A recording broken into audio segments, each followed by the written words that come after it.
Okay, Mrs. Greer, you want to take a roll call to see if we have a quorum? Frank Lazaro, Present. Lou Ferrara, Present.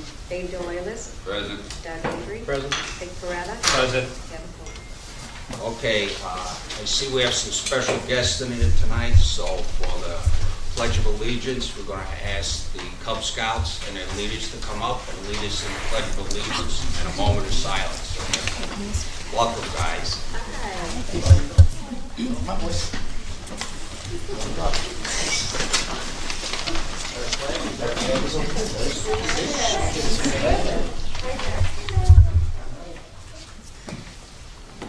Start it off. Pledge allegiance to the flag of the United States of America and to the republic for which it stands, one nation, under God, indivisible, with liberty and justice for all.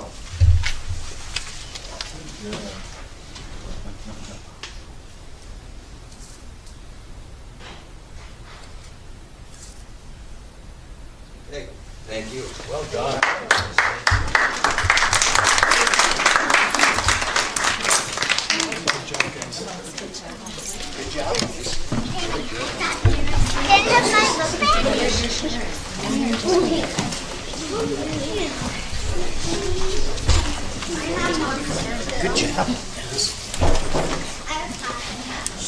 Okay, now first we have to approve a bid, an open bid for electrical service work.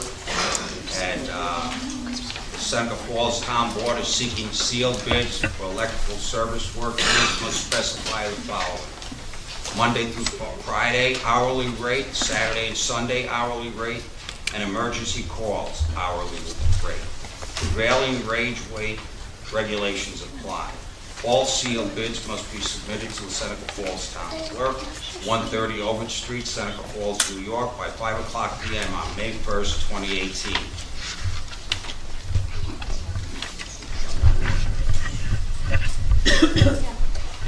Bids will be opened and read at the Seneca Falls Town meeting held on May 1st, 2018. Is that those bids? I don't have any. You don't have any bids. So I guess they won't be read.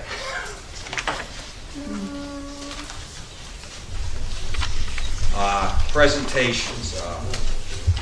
There's no presentations tonight. Petitioners. Mr. Robert McGill, Ethics Committee.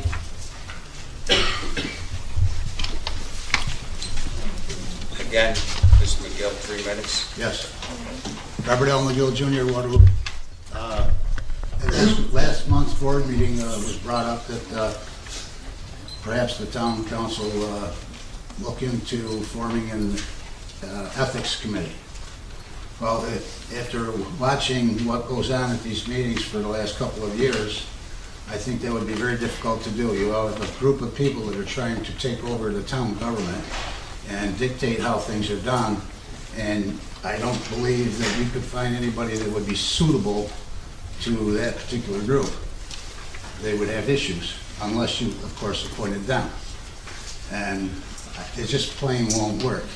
Geneva has an ethics committee, and if you recall an article that was brought around the last 2 board meetings from the Finger Lakes Times on the opinion page, that person is a former city councilor, partially responsible for forming the ethics committee, and she's probably the most unethical politician that I ever saw in my life, and she actually teaches ethics at Cupid College.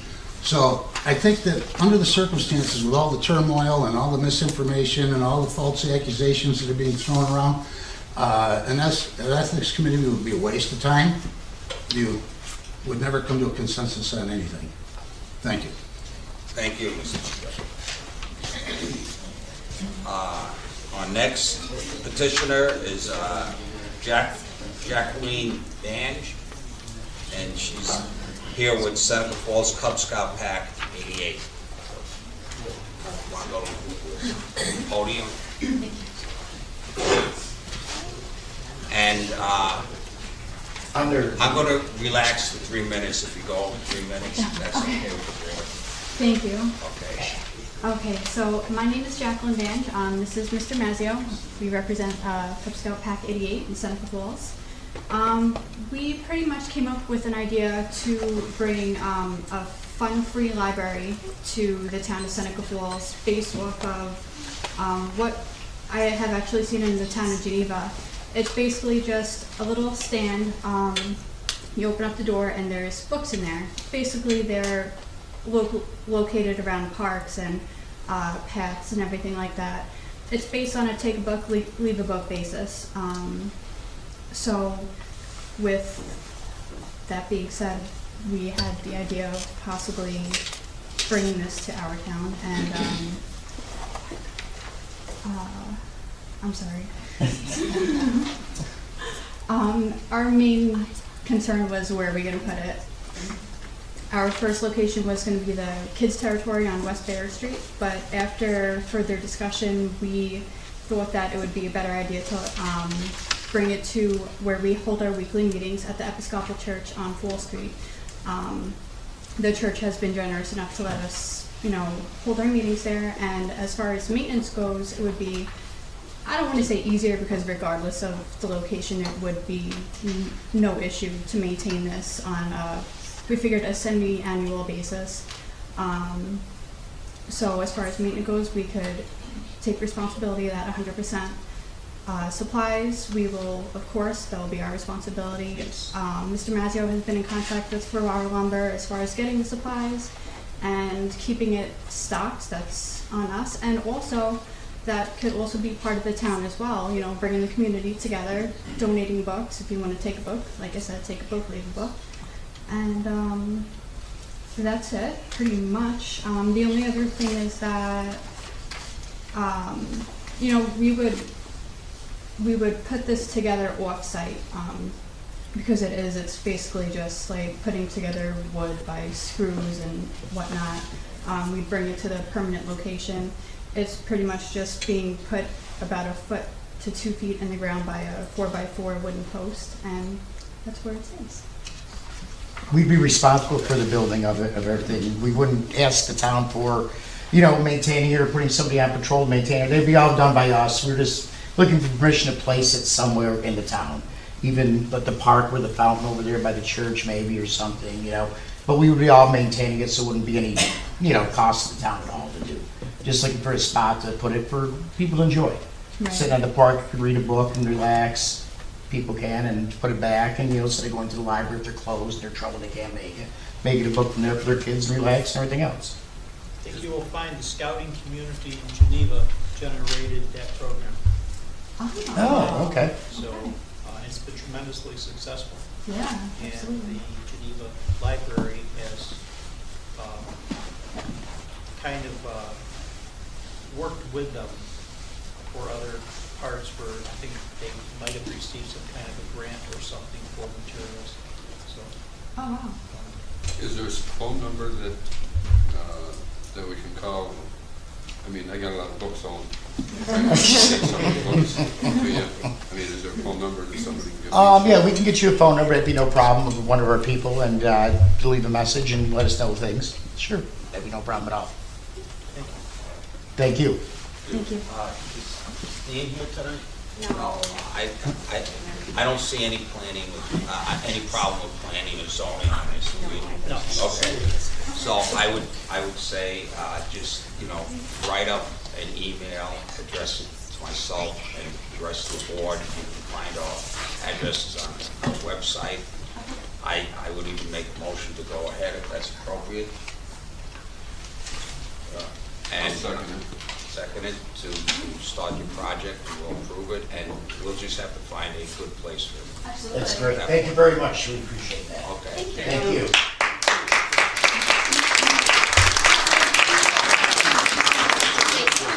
The motion was made and seconded. Is there any further discussion? All in favor? Aye. All opposed? Motion passes. I don't want to be disrespectful, but I know the boys have school in the morning, so we're actually going to scoot out. Okay. And I will make sure you have the contact number in the email. Okay. Okay? Thank you for coming and leading us. If you do this as a project, some of these young gentlemen can get some of their badges for community. Yes, exactly.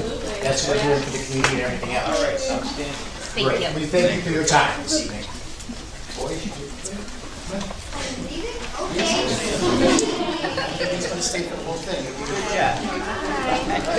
Wait, what happened? Where's the thing?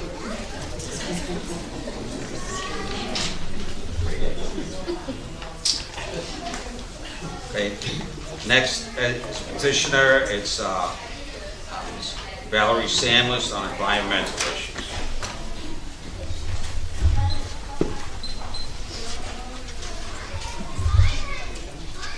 I'm Valerie Sandless, and I'm here this evening to speak on behalf of the Seneca Falls Environmental Action Committee. As you know, we've been persistent in our effort to support of Local Law 3, which not only establishes a 2025 closing date for Seneca Meadows, but also ensures that no new landfills will be sited in Seneca Falls, thus protecting our environment and our future. This protection seems even more imperative with the recent environmental onslaught on the Finger Lakes via Circular Energy's garbage incinerator proposal. In his most recent Finger Lakes Times article, Michael Fitzgerald discusses the dogged persistence of both Seneca Meadows and Circular Energy to battle on despite local opposition to their garbage. The Article 78 lawsuit that Seneca Meadows has filed against Seneca Falls shows just how persistent they are in their corporate desire to trash our town. The Seneca Falls Environmental Action Committee would also like you to deny the renewal of Seneca Meadows' operating permit, as we believe they are currently in violation of it, as well as our host community agreement. First, offensive odors continue to be a problem, which is a direct violation of our host agreement. Second, the local hotline is ineffective and complaints are not dealt with in a timely manner, which is required by the town operating permit. Just today, I called at 2:30 to report a putrid sanitizer odor, but the inspector showed up at 3:55. When I initially called, no one answered, so I left a message which was not returned. I happen to call again, but how often does this happen and how many people would persist and continue to call?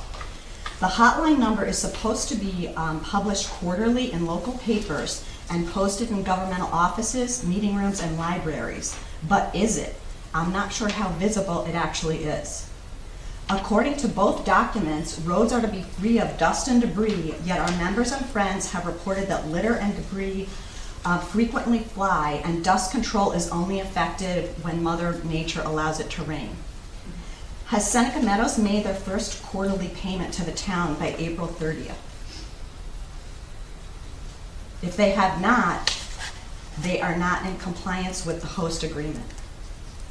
Please hold them accountable and deny the renewal of their operating permit. The above reasons are exactly why Local Law 3 needs to be vehemently defended. Corporate greed will persist if we are not persistent in our effort to stop it. Thank you. Thank you for your comment.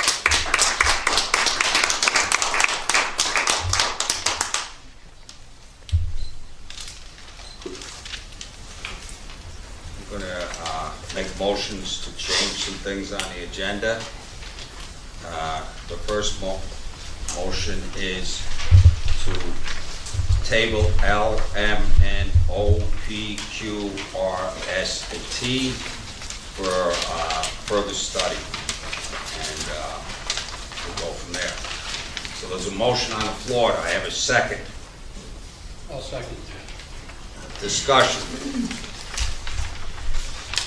This is part of the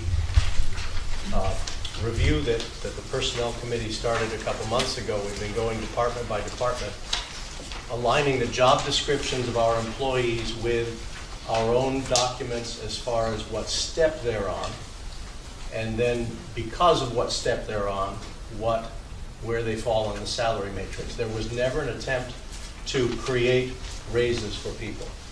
Because it's been several years since this review has been done, only a few employees were actually on the step where their job description would place them.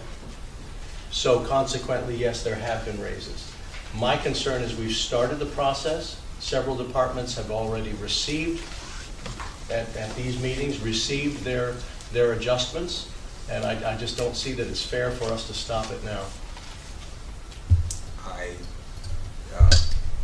I tabled this resolution. I'm not saying stopping it at this point. It needs further discussion and clarification. The other matrix, there was a rationale for them. If you want me to talk about the rationale, I will now. I thought we had a good rationale for it. And I just need some further classification and study, and I really believe these should be held off until the budget time, but at least minimally table them for tonight and bring it up at the June meeting. Well, Doug and I even brought up to you the other day, we've been telling people that we get the raises in the 2019 budget. There will be no raises in the budget, no money in the 2019 budget. There might be maybe one or two instances that might come up, but I don't expect people to look for a raise in the 2019 budget because of what's been going on with the matrix. I don't think we've talked about that as a board, and I think we need to talk about that as a board further. At this time, that is best just your opinion. I think we need to table these and reconsider them. Everyone got a 2.5% increase in the beginning of the year. Again, a rationalization for last month's people were well thought out. I had agreed with them for that reason, and people took civil service tests. People were grossly underpaid for a number of years in the court offices, so I believe that was a rationale. At this time, I would like to study this further to see if we need to update a matrix, or because before this year, the matrix hadn't been looked at for a number of years. I think it's time that we, do a whole process, but I think that process is better be done during budget time than now. But I will entertain something next month if that's the consensus of this board. So, The matrix that we've had, an update matrix that we've been using. And of course, the next board meeting, we're going to be missing one board member too. I didn't know that. Yes. Mr. Avey told you that the other day. Oh, okay, I mean, okay. And Yeah, I but you apologize, for getting that information, but he did tell me, now that you remind me, but that's irregardless of the fact. These raises could take place at the July board meeting, but I think they need more discussion and clarification from me before. My understanding is we didn't receive a check.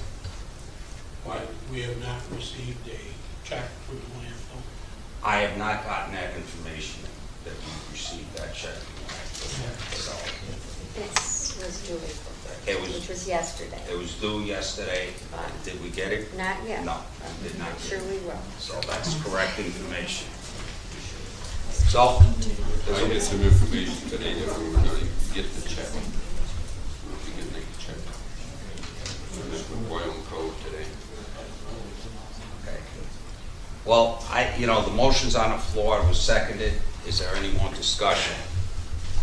I just wanted to say some of the department heads or whatever did not get a raise in January because they were at the top of the matrix. There was, but most other people did get that 2.5% raise, and one of these raises does pertain to a department head.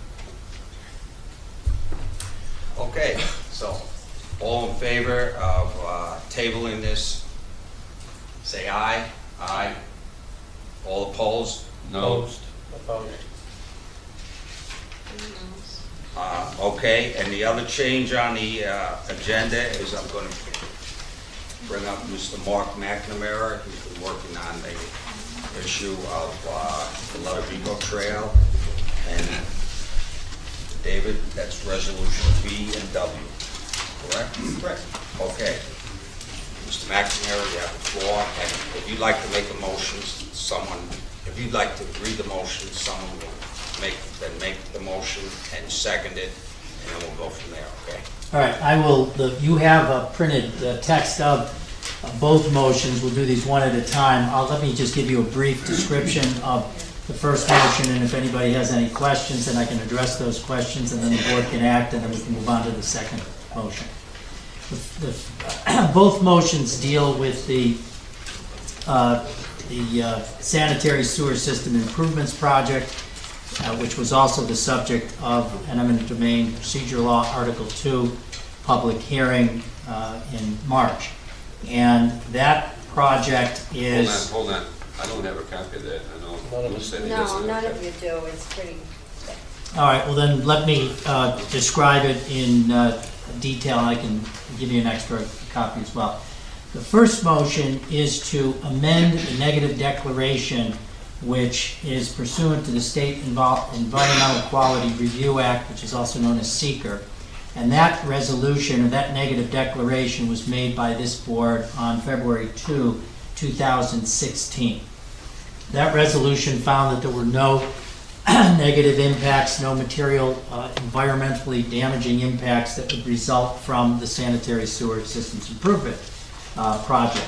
But at that time, that was based on a variety of studies that had been done before that, as well as the full environmental assessment form which the town had prepared, working with its engineering consultants, Barton and Lejudas.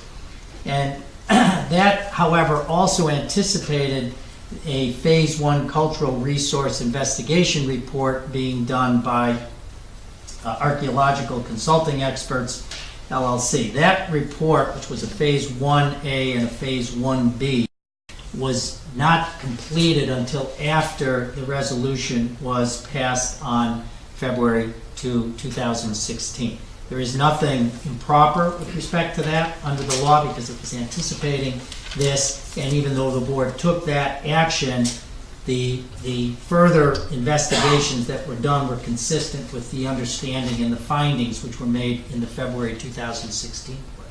However, in an abundance of caution, having completed that study and also having received not one but two letters from the State Historical Preservation Office, which is also known as SHPO, that there were no impacts as far as they were concerned with respect to the project and specifically the Ludovico Trail. Actually, they looked at both alignments that were being considered, the Baird River Street as well as the Ludovico Trail.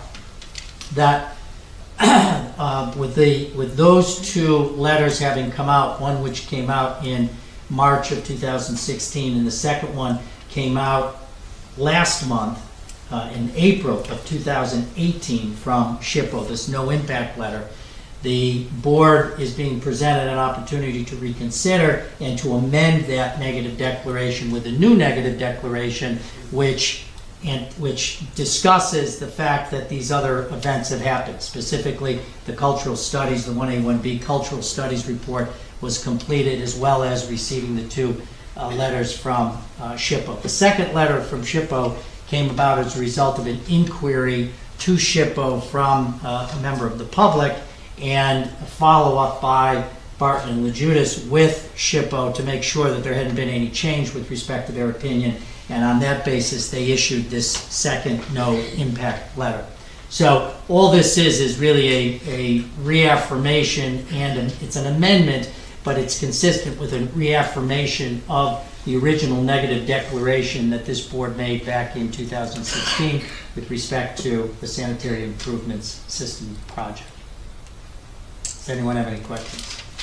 So this is cleaning up some of the details and the allegations that the Ludovico Sculpture Trail owner's attorney made at the public hearing? It is responsive to that. There is, from our position is, as your counsel, that the original negative declaration, and I can say I'm very confident about this, despite the timing objections which were made at the public hearing, that original negative declaration are in fact, that negative declaration was in fact valid and remains valid. But this is in light of the timing of that the cultural study, which again was anticipated by the original negative declaration and the subsequent letter from the SHPO, the negative impact, the no impact letters that I mentioned from SHPO, it's, we're dotting the i's and crossing the t's with respect to this. When I say that the reason that it wasn't an issue, it's not a legal problem with respect to the original 2016 negative declaration is, as I keep saying, it anticipated this cultural study. Had the cultural study come back and found that there was a problem, that there was some type of impact because of things that were found along the Ludovico Trail, by way of example, when they did their study, then the board would have received that information and would have had to then reconsider. They may then have had to reconsider their negative declaration. But the findings of the cultural study were completely consistent with the findings of the board in February of 2016, that there were no impacts. And so that the board should consider and act on that first resolution, which is the resolution to amend the negative declaration. Okay, so look. Can I ask you a question? No, sir. Questions were asked at the public hearing. No, I'm just asking about the agenda. This gentleman's not on the agenda. No, sir. Yes, it is. Yes, he is. And it is on It's the on the agenda. bottom, He's on the agenda. last.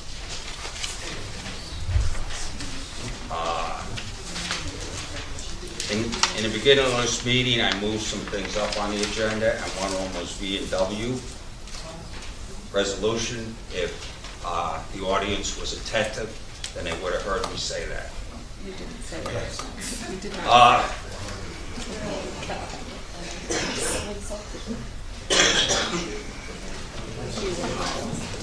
Okay.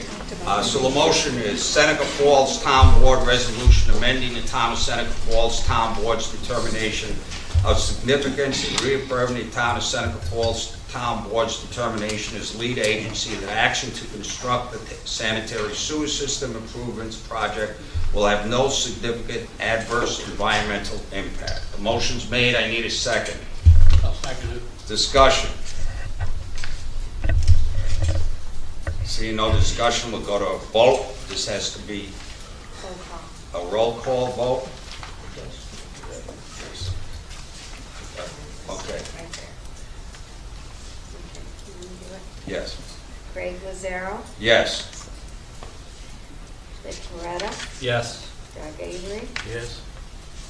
Dave DeLalis, Yes. Lou Ferraro. Yes. Motion passes. All right, the second motion is pursuant to the eminent domain procedure law, section 204. And that is after having conducted the public hearing that you did and received the public comments that you did both orally, and as you'll recall, the hearing was left open for an additional week to receive written comments, and there were a number of written submissions that were made. That record then was put on file with the county clerk's office as well as Ms. Greer's office, in the town clerk's office. And the next step is for the board, having considered all of that information, to make its determination and findings with respect to this project pursuant to EPL 204. The project is that the town is considering the acquisition of certain real property permanent easement interests, which are approximately 20 feet in width, approximately 10 feet on either side of the actual installed force main pipeline, in connection with the project and in order to reroute and upsize the aging Kingdom Road pump station and force main located within the town. The project route alignment alternatives, of which there were two, were as follows: running from Kingdom Road along the north side of New River Road to the Frank J. Ludovico Sculpture Trail, on the south side of the Seneca and Cayuga Canal to the Ovid Street Bridge. That's option A. And the second option, option B, was running along the north side of New River Road and Bayard Street between Kingdom Road and the Ovid Street Bridge. You conducted the public hearing as we've discussed, and you have made your state environmental quality review findings, which is the resolution you made 2 minutes ago or passed 2 minutes ago with respect to the negative declaration. So under EDPL 204, the town board, before going forward with any acquisition of private property for a public project, has to make its determination and findings. The determination, or the proposed determination and findings that this board is considering, are as follows. There's a description of the project, which I've already given, and the selection of option A, which is the alignment route that runs along the Frank J. Ludovico Trail. So the findings that you are making in the first instance is with respect to the public use, benefit, or purpose of the project. I will go through these quickly because these were also presented at the public hearing. First of all, the route is, more specifically, the option A, running from Kingdom Road along the north side of New River Road for approximately 3,586 linear feet through parcels that are identified as under SBL numbers 34-1-30, 34-1-19.1, and 34-1-19.2 to the Frank J. Ludovico Sculpture Trail on the south side of the Seneca and Cayuga Canal, which is SBL 19-1-01, to 1 Canal Street, which is 11-3-29, that's its parcel identification number, and finally to West Baird Street to the Ovid Street Bridge. What the property at 2 West Baird Street is 11-3-24.11. The town board is proposing, in terms of its proposed findings as to the public use, benefit, or purpose of this project, is as follows: to upgrade the aging Kingdom Road pump station and sewer system infrastructure, which has experienced multiple and serious and significant failures; removal of the centralized and aging wastewater treatment plants from service, the town of Junius and the NYSTA Junius Ponds SA. The town wastewater will be treated at a larger, more reliable, and qualitatively improved facility. The project will relieve the current aging infrastructure and sewer system pinch points, which will result in increased flow and efficiency, support existing and future commercial developments, and serve outside users at an increased sewer tax rate, provide capacity for additional users and future growth. The system's added efficiency will result in lower unit costs for the West Seneca Falls district users and increased tax revenue as development inside and outside the district continues. It will also obviate the need for future disturbance of the sewer system on the north side of the Seneca-Cayuga Canal, and in turn preserve important environmental resources. And finally, create positive economic activity in the form of temporary construction jobs associated with construction, installation of the project. Those are the public uses, benefits, and purposes which the town is proposing to find. The second finding is with respect to the location that was chosen, and as I've just described, option A was chosen, the Ludovico Trail option.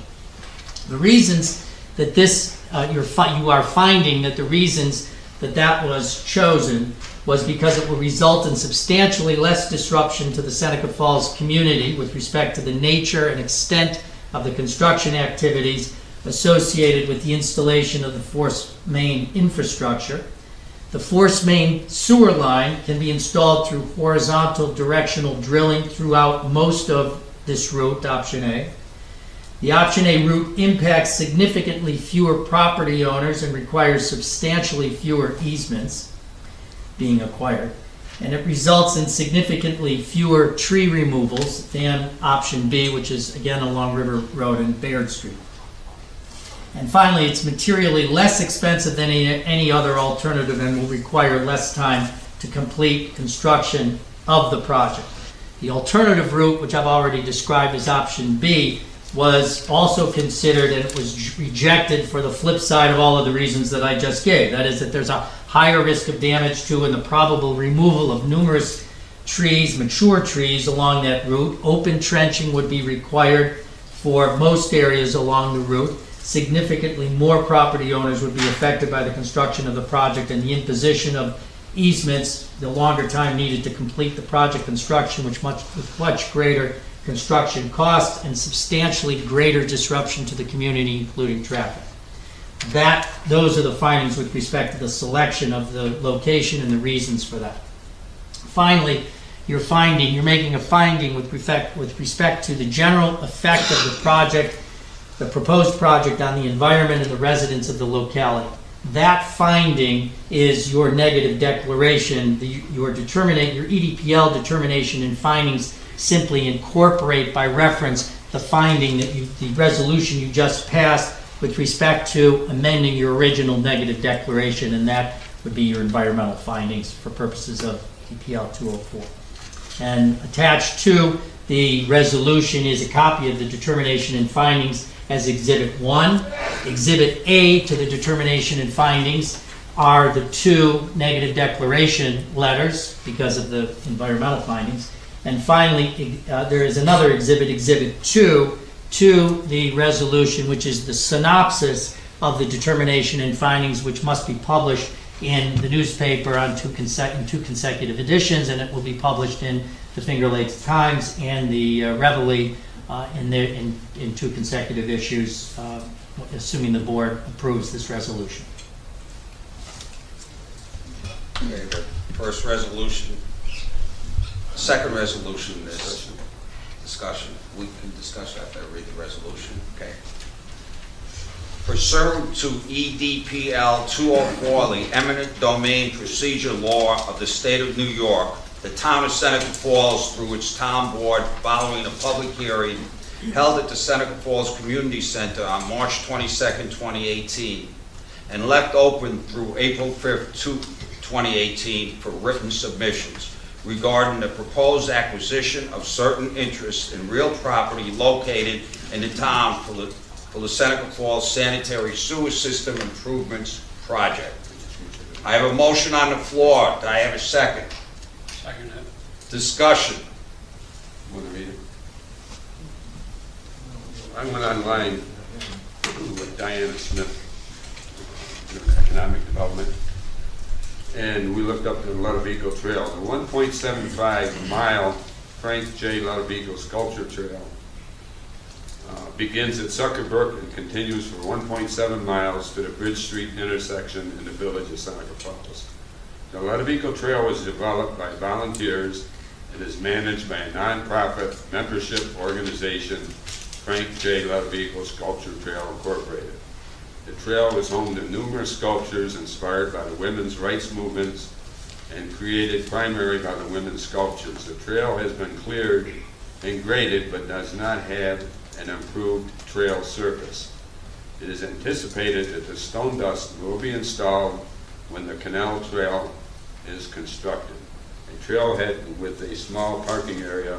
The trail information is located west of adjacent Bridge Street.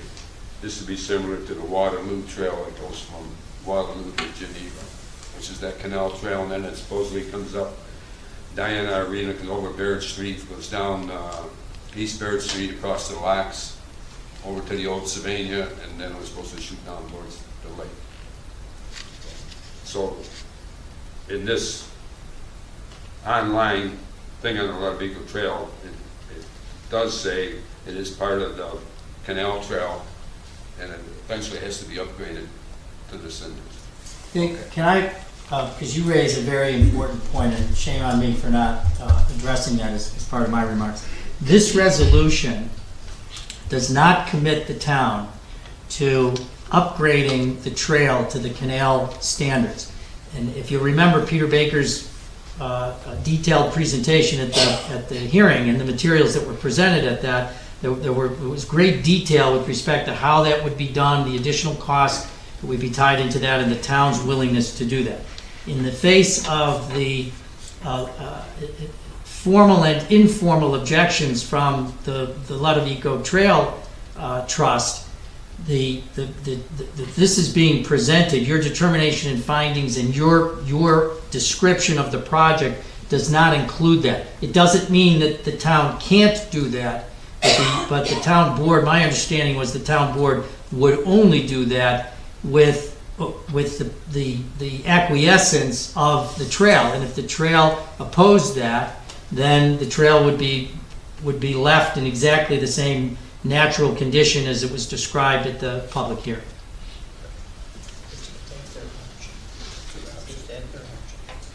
This applies in the same fashion to, at one point, there were suggestions about having emergency, phone, 911 call, blue light phones. And the impression I got is that that is not something that the people on the trail, that own the trail, want. So we're trying to do, to the extent possible, their wishes. So if they want that, I would say now is the time to speak up if that's what they want. Not now, right at this moment, but they should make that preference. I don't think it makes any difference to the project one way or the other as to how it's done and how it's finished, as long as we know in advance what it is our marching orders are. Well, I know you're using marching orders in a colloquial way, but the town is responsible for both the acquisition of the necessary property interests to build this project, and it is responsible for the construction of the project. And this findings does the town is specifically leaving open how that construction is done with respect to those refinements, and that's what I'll call them is refinements. But the consideration in terms of your environmental review and with respect to your findings here is that you are acquiring permanent easements, the necessary permanent easements, in order to install this project. And the project is the installation of the force main. It's not about what other amenities, if any, are added afterwards. Mark, forgive my inexperience, but I'm trying to read through everything you've said. So is this the eminent domain vote Yes. on our part? Yes, thank you for reminding me of it. In addition to making the determination and findings, the resolution states the resolution says, here are the findings. Here is the synopsis of the findings, which are attached as Exhibit 2, and we are directing that those be published.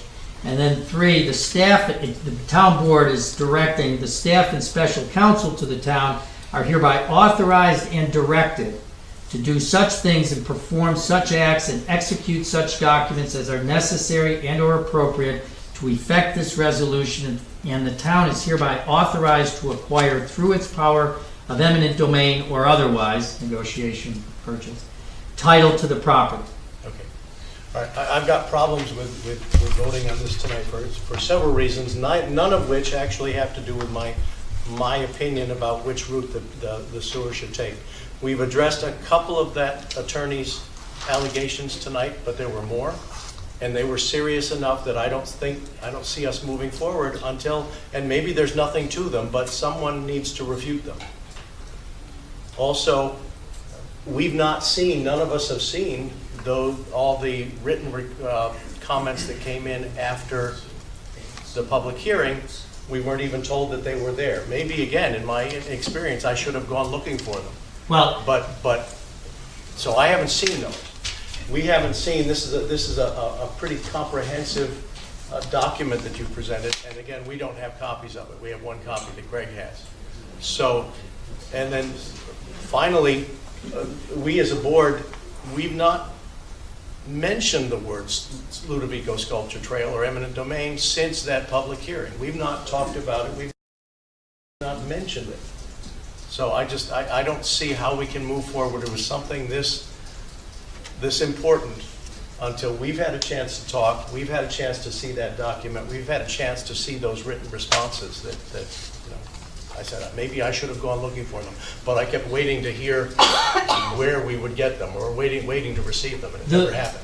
Okay, let me address a couple of things that you said. If by comments you're talking about the comments that were made at the hearing or subsequent to the hearing, those we were all at the hearing. Right, but if you remember, there aren't any new materials that were submitted subsequent to the hearing itself. They were there was an additional, the main thing, there were additional materials that were provided by the trail, which was the audio-visual presentation that they wanted to do that night. That was provided later on in a flash drive and is part of the public record. The additional comments that came in were several, but were along the lines of the same types of comments that were made, the same objections that were made at that meeting. That record was, as is required by law, was put together, which took a while because we had to wait for the transcript from, well, first of all, we had to leave it open for a week, and we had to get the transcript from the court reporter. That record was put together and was then overnighted to both the town clerk's office and the county clerk's office in April, a few days after April 7th, probably the next week if I recall correctly. And again, respectfully, it was announced at the hearing that night that we would do that this record would be available at the town clerk's office if anybody wanted to go in and read it. But having again, frankly and respectfully, having sat through that hearing, there isn't anything new that you would have gleaned with respect to those comments, other than to get them perhaps in more detail or to be able to review them a little bit more at your leisure in writing. And finally, the board has no responsibility, or not responsibility, obligation to respond to any of the comments. The purpose of that public hearing is exactly as you're doing, is to hear it, to take it in like a sponge, and to consider it, and then to make your determination and findings. I understand that, but out of an obligation to the people who submitted those, we have an obligation to read them. We can't just say I can't be a part of saying, well, they just say the same thing everybody else said that night, so we don't need to include those. I'm not suggesting, if that's what it sounds like I'm saying, I'm not suggesting that at all. I'm saying that. No offense, but that is what I thought you were saying. Okay, well, I shouldn't say that. Certainly the materials that were the flash drive was a voluminous set of materials that would have come in. Again, it was more of an audio-visual thing, and I think it was similar to another presentation which had been made to the board. But again, my only point would be that the materials were made available to, not to the board, but not just to the board. They were made available to the entire community for well over 2 weeks in those two clerk's offices for anybody's perusal. Or if they wanted to get their own copy of it, they were able to do that. There were no requests, Ms. Greer can correct me if I'm wrong, but I'm pretty sure there were no requests for a copy, nor I don't think did anyone ever come in to look at it. Didn't know they were there.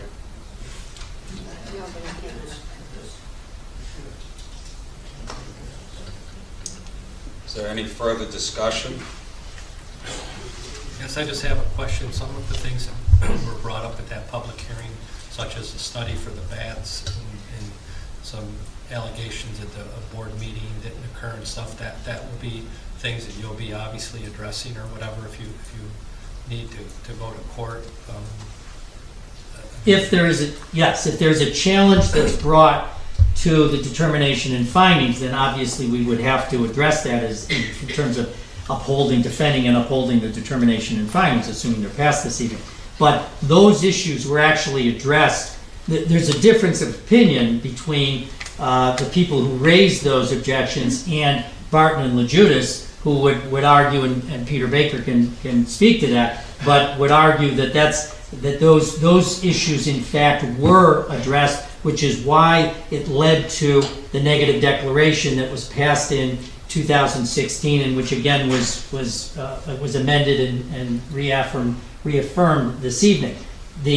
And it wasn't simply, and again I would defer to Peter to speak about this, but that was on the basis of a very detailed, full environmental assessment form that was done that looks at all of those potential environmental impacts in a very detailed 3-part form that the board would have reviewed back in 2016 and in which was referenced by your resolution in 2016 as the basis for your negative declaration.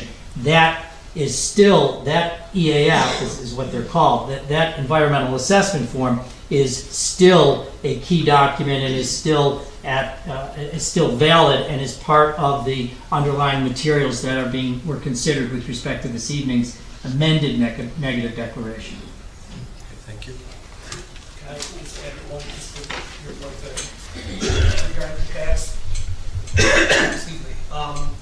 Regarding the bats, essentially it's a threatened endangered species habitat assessment we do in a wetland delineation and permitting that we go through. So during the EAF process, both of those were identified. The fact that they're within the town of Seneca Falls, tree removal is generally, you do have some issues with two species of bats. That's pretty much a statewide requirement. And as well as with wetlands, we identified the fact that there were wetlands proximal to the trail. That was identified in the EAF. As part of the project moving forward, so we have to go through and get a wetland permit with the DEC and the Corps of Engineers. That's a process that's going to be part of the final design. So once all this is done, we submit a final design to the DEC that includes a wetland permit application, which will go through that process, essentially identifying the fact that we've delineated the wetlands. Here's where the work's going to be. Here's how we want to mitigate, meaning that we'll avoid the wetlands, or we can avoid wetlands. We certainly would, what the restoration process would be. So there's a final permitting process that the regulatory agencies would go through and look at that. So the fact that they were there, we've acknowledged from back in the EAF. We've gone through that. We haven't submitted that yet simply because the DEC is not going to approve a permit unless we have permission to work on the property. The DEC is not going to entertain reviewing that application. Okay, thank you. Is there any more discussion? Seeing none, I'll go to the vote, and this will be another voice vote. So let me get that page.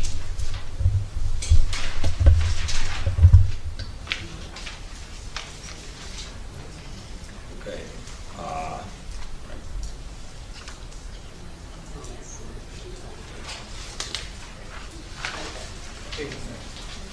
Mr. Greer, you want to go for voice vote? Frank Mazzaro, Yes. Nick Parada, Yes. Doug Avery, No. Dave Delanus, Yes. Lou Ferrara, Yes. and Paul. Motion passes 4-1.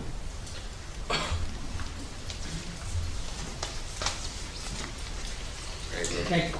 Thank you. the last one, the last resolution, okay, that was all one, okay. That's part of it.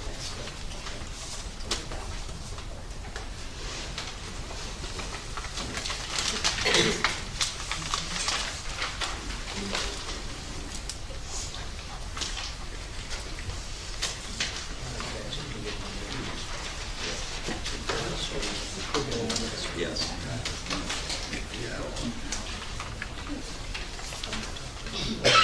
Okay.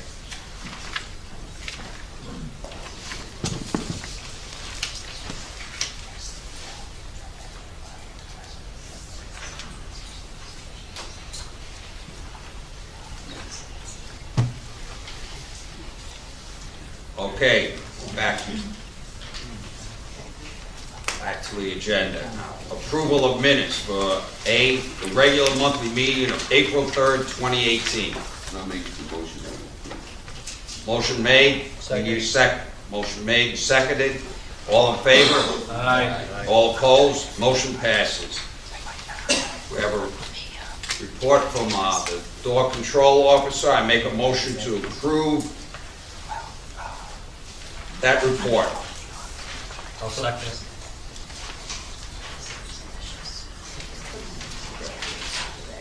Motion made and seconded. Discussion?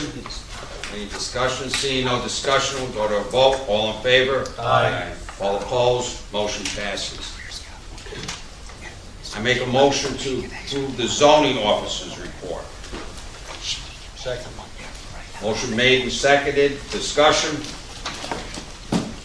All in favor? Aye. All opposed? Motion passes.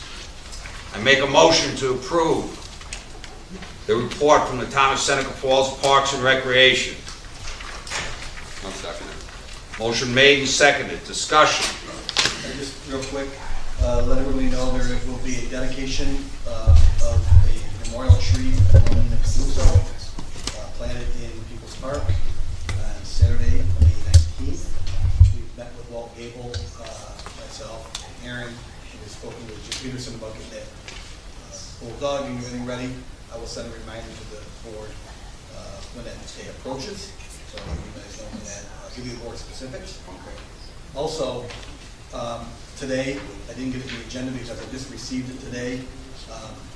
We've been trying to get quotes for the repair of the pool bottom for Business Park.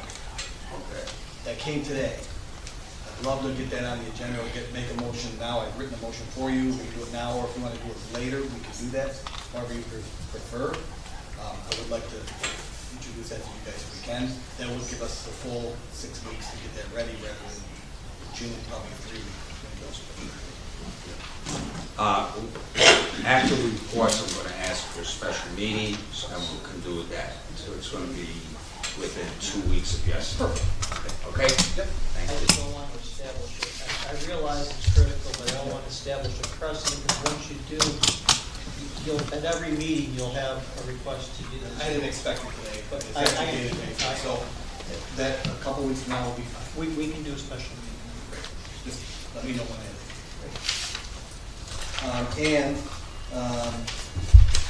Last thing I wanted to let you know, Canal Fest is set for July 6th, 7th, 8th.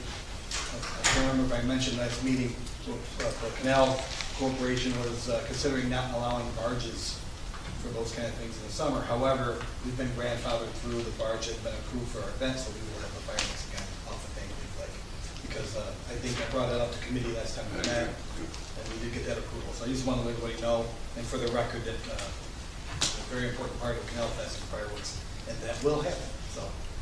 And that's all.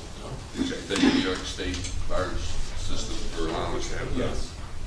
Be grandfathered in for the Correct. barges, fireworks.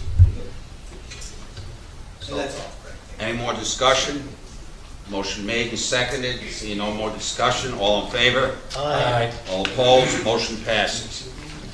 I make a motion to approve the Town of Seneca Falls Highway Department report.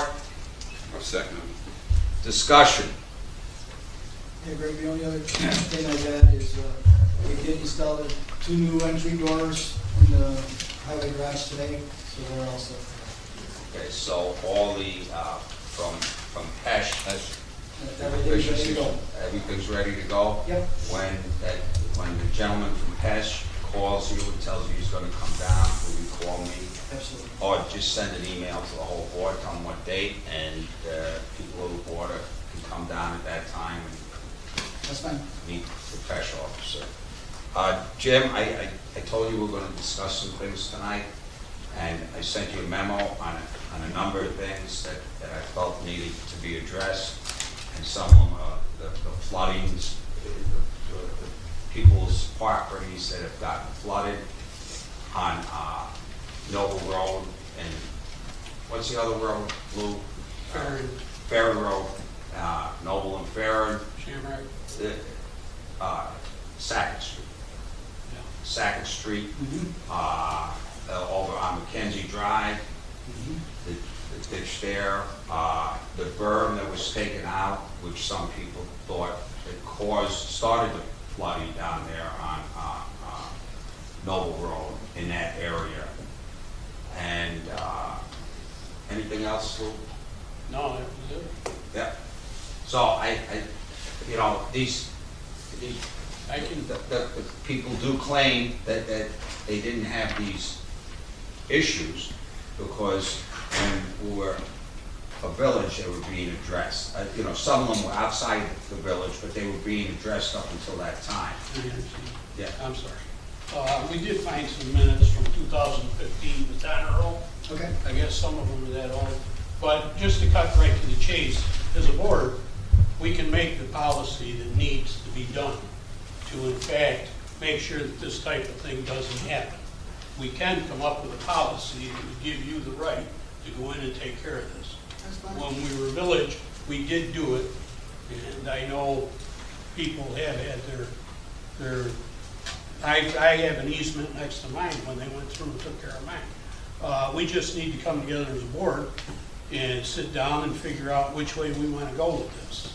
I don't know, my Yeah. property's got an easement. Yeah, that's what I And say. too, I got the same. So, you know, whatever we need to do as a board to make sure that this doesn't happen again, and then we don't get into a rat throwing, who did what happened to who, and how it happened. We'll just go forward and make some Can sort I of ask, policy. can I ask the lawyer then, if we do this, do we have to get easement from these people We- to go on their property to do this? Let me say this, Jim came to me, we had a nice meeting at my office, and his concern has been that based upon talking with previous people in that department, and also with his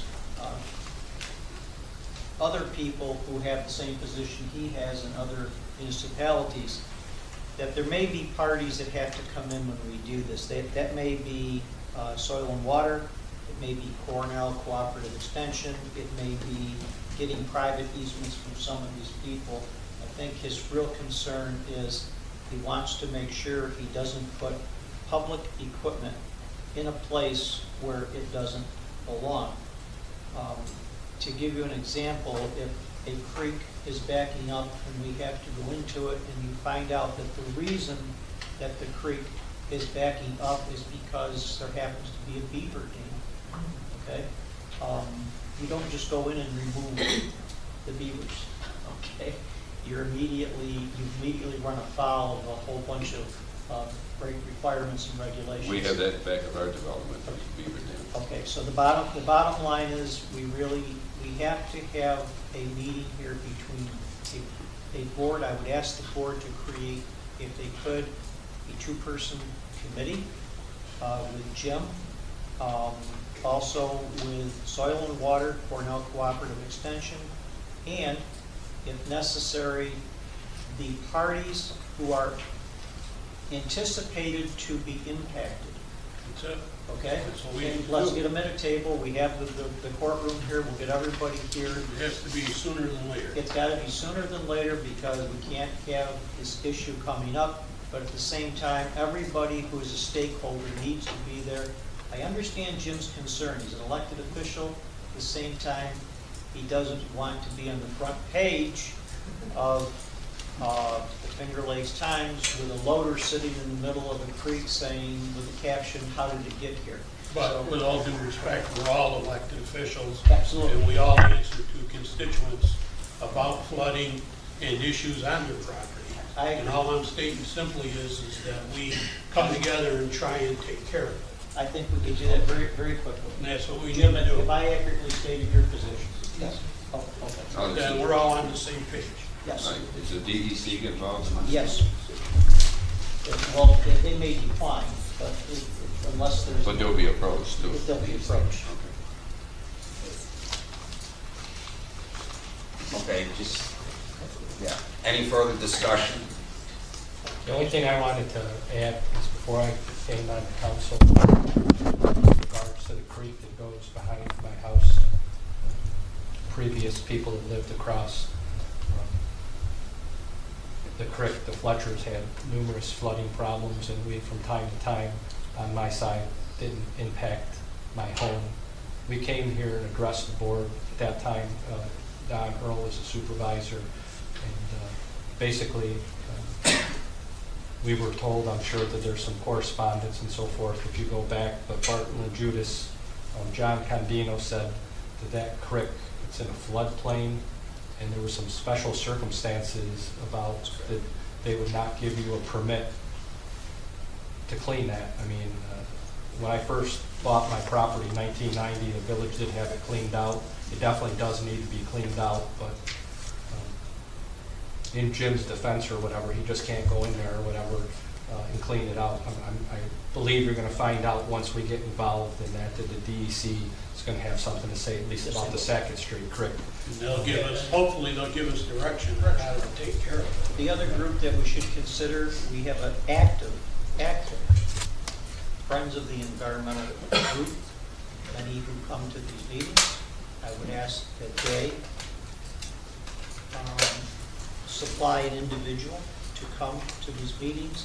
I'm trying to make this meeting as inclusive as possible so that those who are affected, in other words, they're underwater, can speak directly with the people who can control the flow of the water. That's what I'm trying to do. But everybody, I'd like to have everybody at the table so we don't have unfortunate confrontations. I would like to get anybody who has an interest in this, let's get them in one room at one time. Let's get the homeowners here. Certainly, no citizen should have to sit here and say, I'm powerless and I'm watching everything I have being destroyed. That shouldn't happen. There must be an answer to this, and I'm sure we will get cooperation from DEC, Soil and Water, and the various interest groups. Let's have everybody in one room at one time, and let's do this. That's all I think Jim is asking, is he just doesn't want to be left hanging with, by the way, what'd you do? He wants some direction. Get that okay. Okay, very good. And is there any further discussion? Okay, Jim, I believe you have someplace to go. It's more important than sitting here right now, so you may leave. Okay. May I mention where you go? No. Okay. Do you want to mention where you're going, Jim? We'll find you. Okay. Stu will find you, don't worry Yeah, okay, and Jim has to leave after this vote. All in favor? Aye. All opposed? Have a good trip, Jim. Of course, that just means we make up our own story about where he's going. I'm not sure that's better. I make a motion to approve the assessors report. Second it. Discussion. All in favor? Aye. All opposed? Motion passes. I make a motion to approve the Seneca Falls Town Court report. No second. Motion made, seconded. All in favor? Aye. All opposed? I missed the town attorney. You have anything to say? I can give you a couple of updates. We've got several items. This has been a very very busy month. For those of you who were here, I certainly wasn't, but about 13 years ago, the Bureau of Indian Affairs brought an application. At that time, it was somewhat limited to building or pursuing a gambling type location. It was subsequently dismissed by the Bureau, but it was there were other parts of that. There was a larger application. Well, it's been hanging out apparently from what I'm told, from speaking with various attorneys involved, approximately anywhere between 8 and 13 years, depending upon which applications you're counting. This past month, there was a meeting in the town of Aurelius with various members from the town of Springport, Union Springs, Cayuga County attorney, the Seneca County attorney, the respective counsel for those organizations, which would be Bonchenick and King in Syracuse, Nixon and Peabody in Rochester, and Harris Beach in Rochester. And we had received a letter from the BIA indicating that notwithstanding that these applications had been out there for anywhere between 8 and 13 years, again, depending upon which application you're referring to, they wanted responses from the individual municipalities within 20 days. Needless to say, when those applications were first sent out, there was a village. There's no village now. There is now a casino. There are many changes that have occurred that those applications never even contemplated. So within the time frame specified, I did respond on behalf of the board and the town. But I also went to the meetings with all the other council, and those other council have graciously agreed to include us in their submissions. And as you can tell from the names of the firms involved, this is a huge undertaking. They are asking for extensions of time, In fact, they're asking for the Bureau to reconsider the propriety, if you will, of our need to respond to these applications. I would just say to you, can you imagine if you were responding to a seeker that was anywhere between 8 and 13 years old?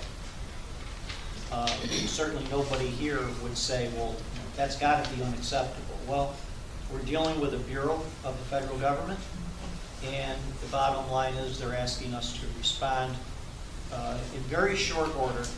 So to preserve our rights legally at a subsequent challenge, we are saying we need more time, but also I have complied. What they wanted to know is what is the taxable value of the properties located in the town of Seneca Falls. There are two separate parcels, one commonly known as the store and the other one known as the properties which our police staff have been involved with in the past. So we have responded. We remain concerned. There's been other meetings approximately a month and a half ago where all the law enforcement people in the area, including, again, all the people I just mentioned, were concerned about a request that the Cayuga Indian Nation may want to establish their own police force. Am I stating that correctly? Okay. So obviously that's very much a concern. So that's something that had to be responded to in a timely way. It was, but we'll wait and see what the other firms of Von Schoenig and King and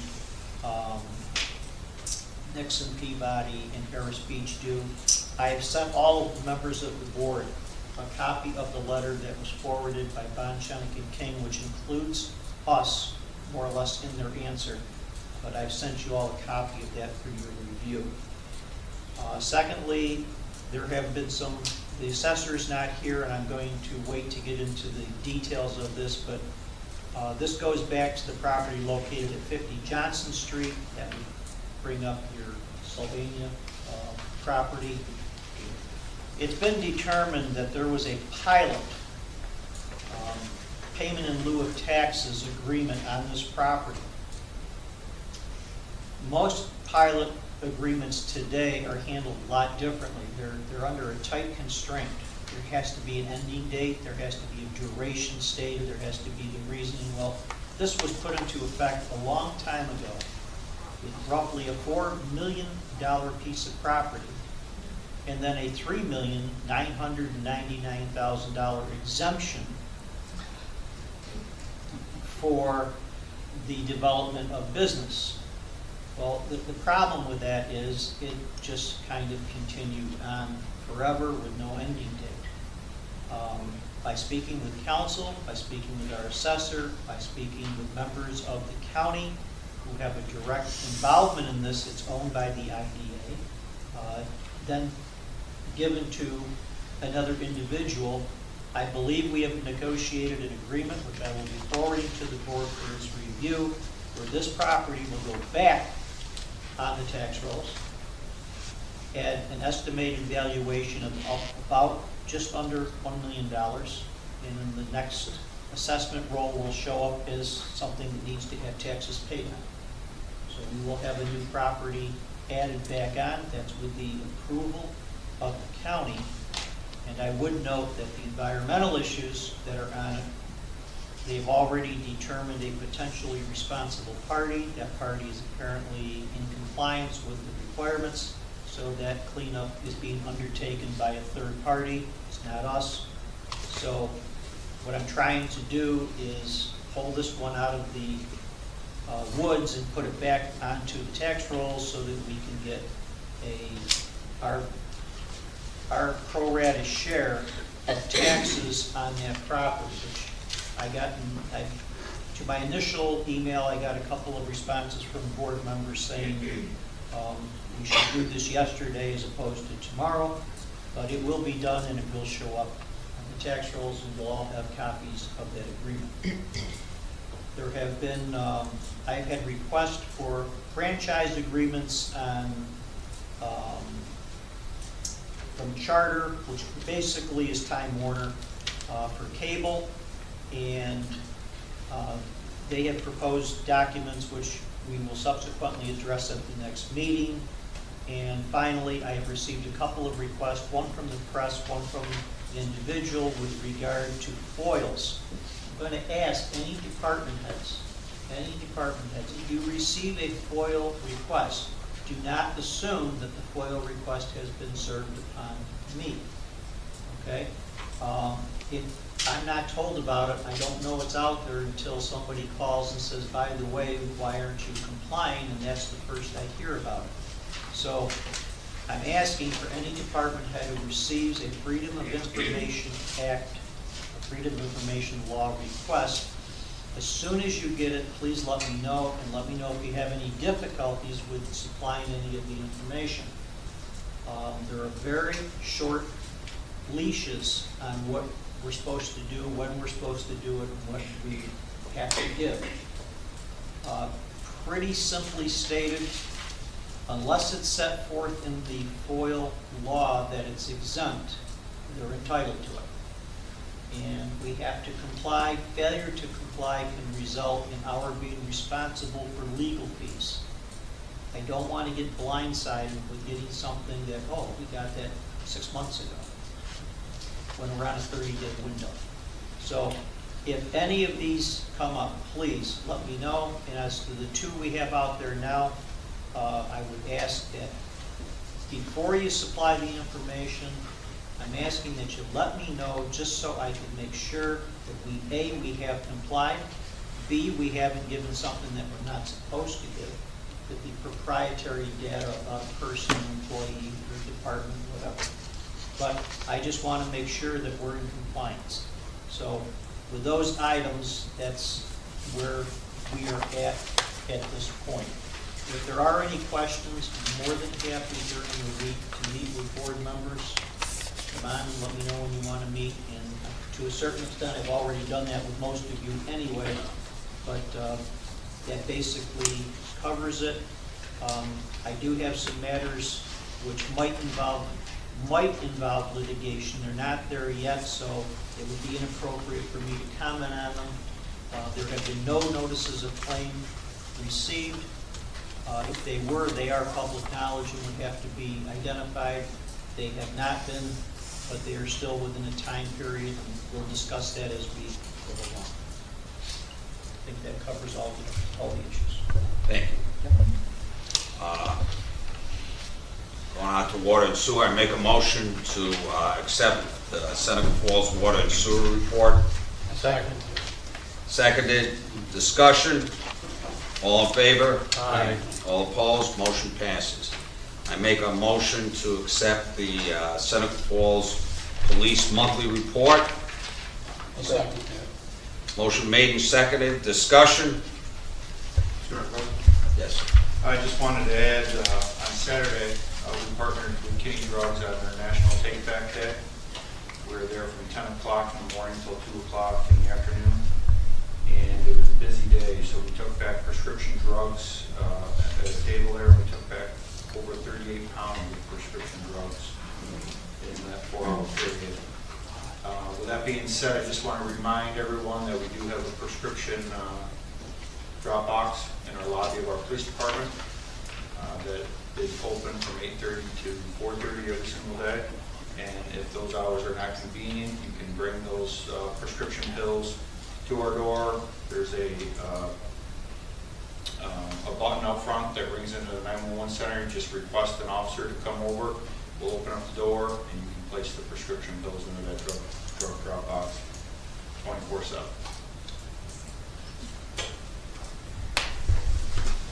Any further discussion? All in favor? Aye. All opposed? Motion passes. Make a motion to approve the report from Barton and Judas. I'll second that. Discussion. Mr. Baker, you have anything to add?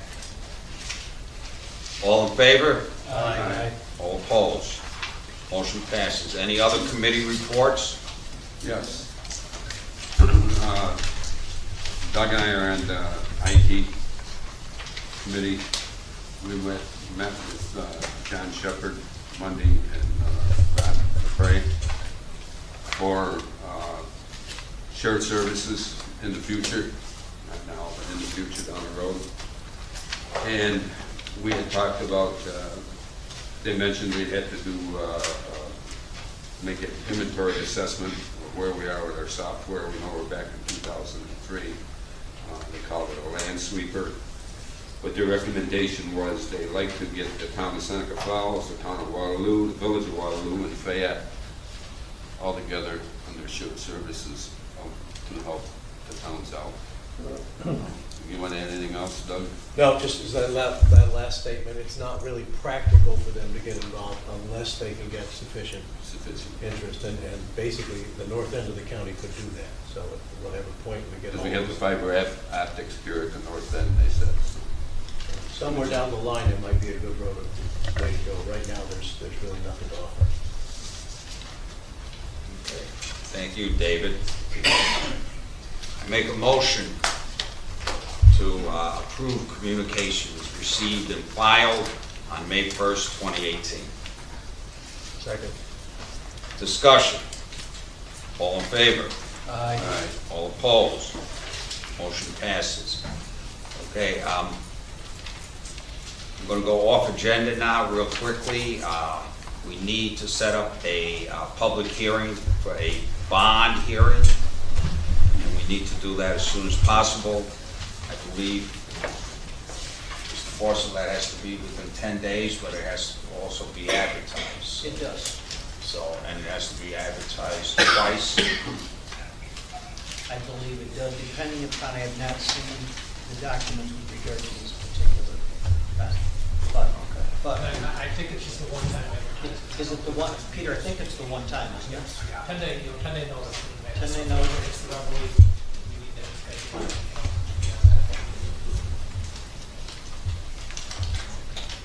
Nikki, when did it get into Beverly? When? Next Monday. Next Monday? Does the Reveille come out Monday or Tuesday? No, it comes out Thursday. It comes out on Thursday, so. Peter, is there a drop dead date on this? As soon as possible, it's just something, again, this is a kind of the original resolution was done in 2016, 5-year bond, because of the additional grant, 0%, essentially it's just a 30 years longer bond.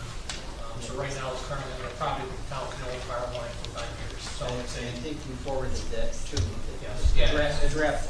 Yeah, correct, yeah, so there's a resolution that Bernard Donegan certainly would suit up to that. Correct. So we could have a meeting, a public hearing on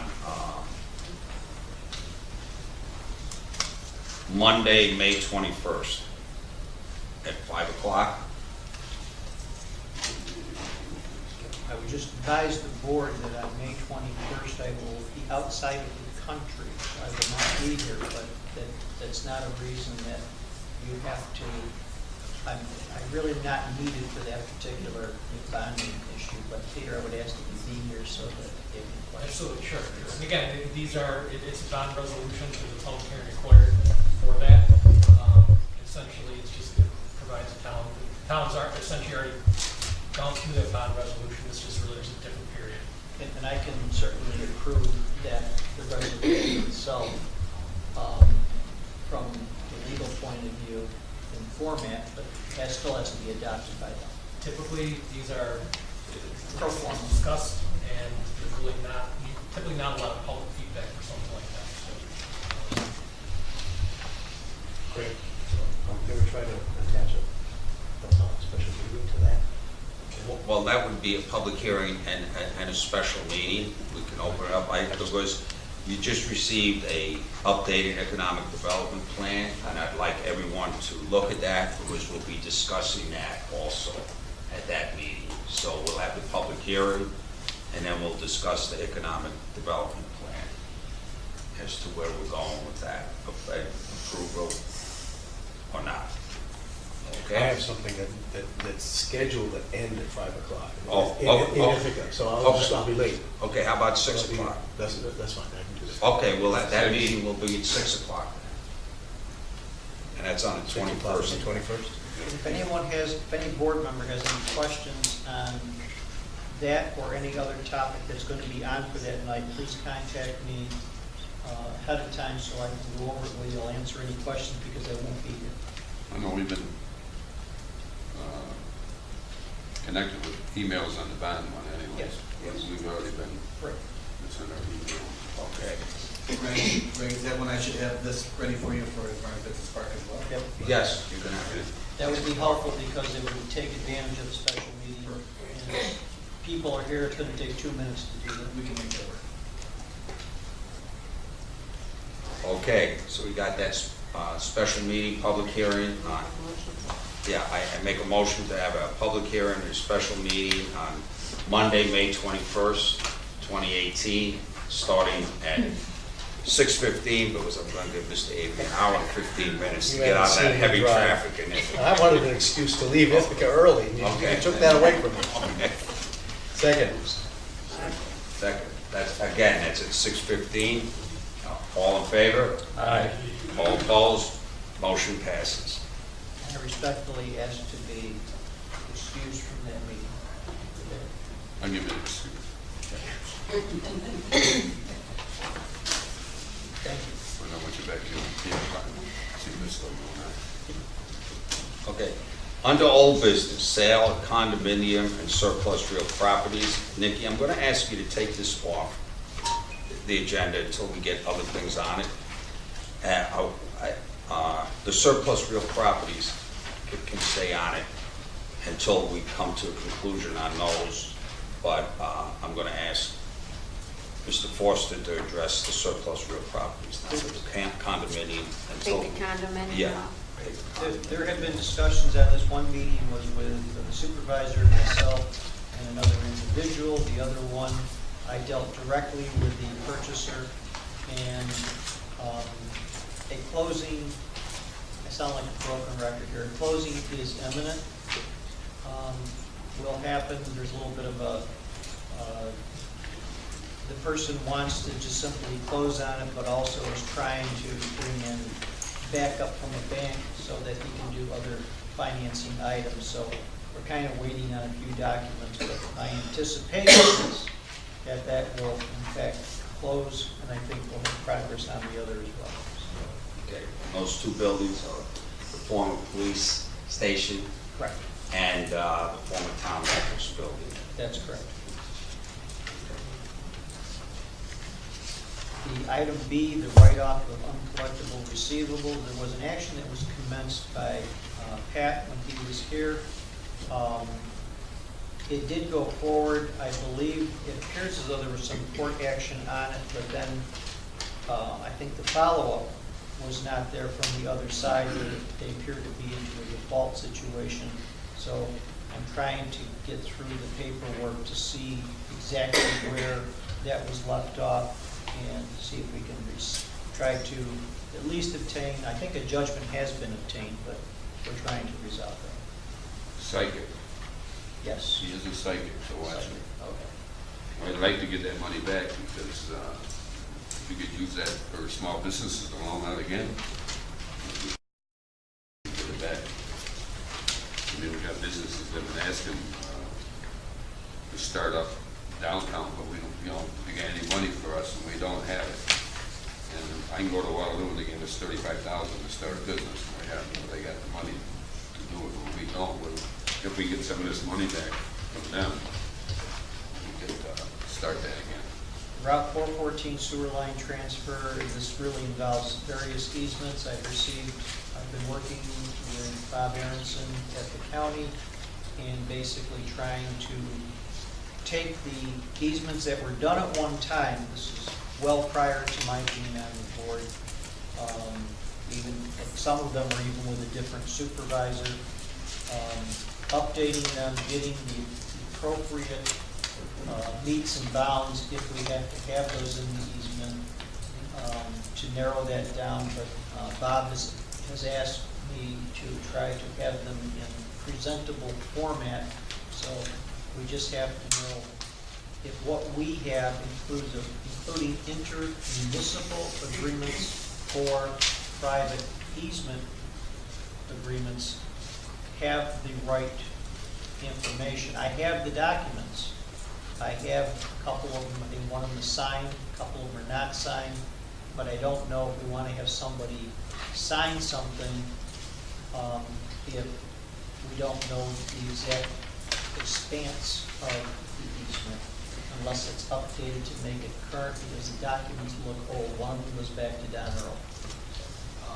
So maybe they, I know, so I just, Who said this been going on a while? I got on board. I think 2000. 6 years I've been on, and we've been fighting this IDA mess that they.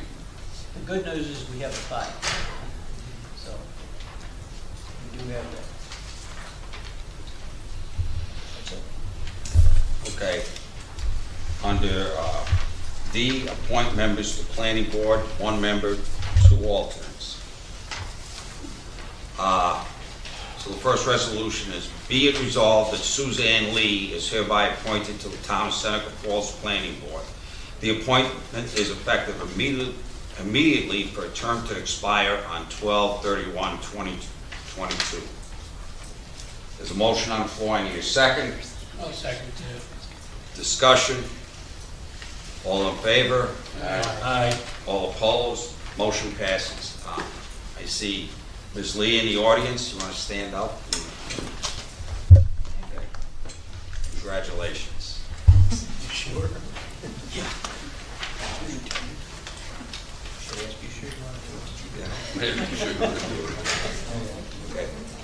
The second resolution is, be it resolved that Dominica Catalano is hereby appointed to the Town of Seneca Falls Planning Board as an alternate member. This appointment is effective immediately for a term to expire on 12/31/2018. I have a motion on the floor. I need a second. Second. Discussion. Seeing none, all in favor? Aye. All opposed? Motion passes. Dominica, is Dominica here tonight?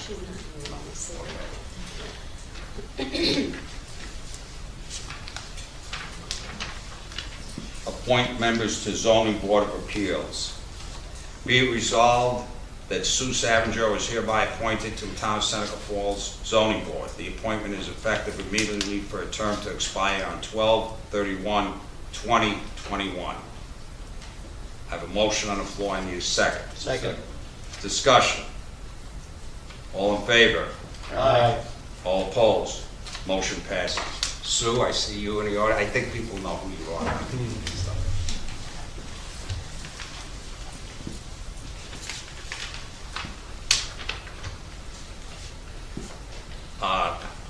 The fourth resolution is, be it resolved that Frank Ruzicka is hereby appointed to the Town of Seneca Falls Zoning Board as an alternate member. This appointment is effective immediately for a term to expire on 12/31/2018. Motion on the floor, I need a second. I'll second Discussion. All in favor? Aye.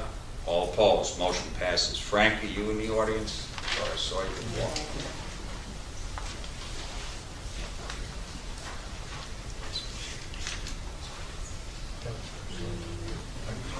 Yes. Yes. Okay, and then appoint members to Heritage Preservation Commission. Be it resolved that Virginia Cons is hereby appointed to the Town of Seneca Falls Heritage Preservation Commission. This appointment is effective immediately for a term to expire on 12/31/2020. Second. Motion made and seconded. Is there discussion? All in favor? Aye. All opposed? Motion passes. Virginia, you want to stand? There she is. Okay.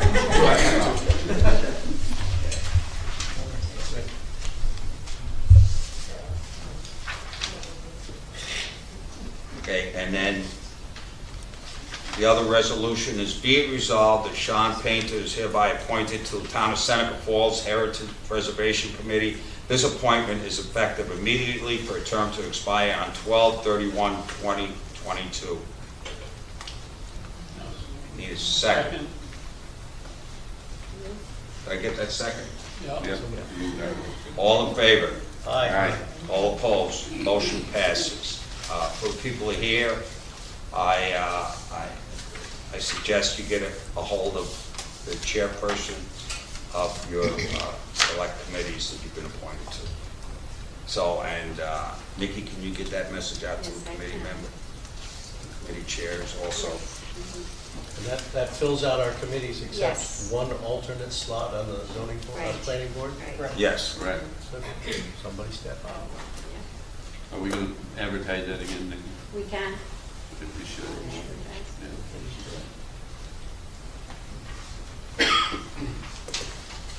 I want to thank the people for getting the call.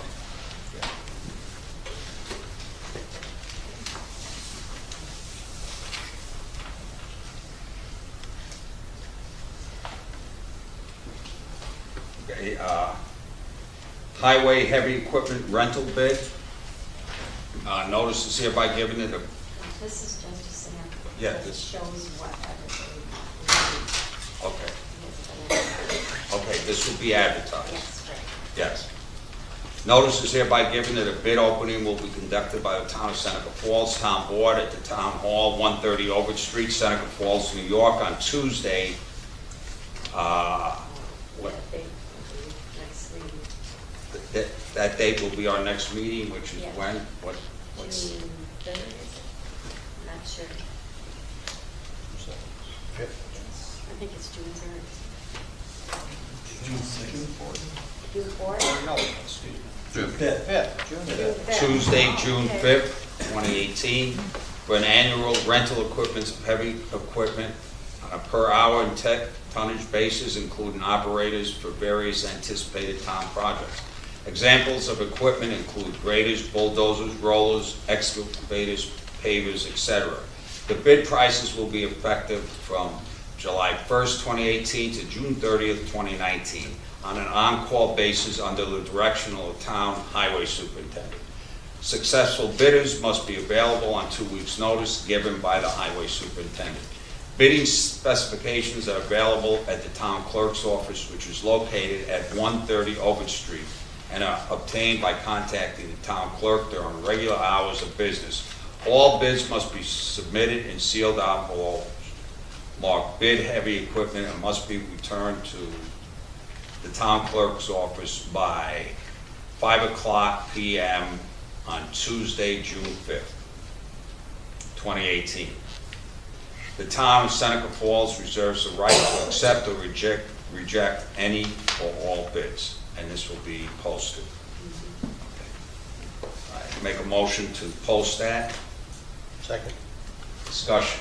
Just one comment I want to make on it. We're putting that out, and each line has a piece of equipment on it. And I made copies for all the board. Sit down. How many more of these? You don't get one. More? Give them one. The way I see this bid is each piece of equipment is being bid out. Does anybody see that any different? No, that's how I see it.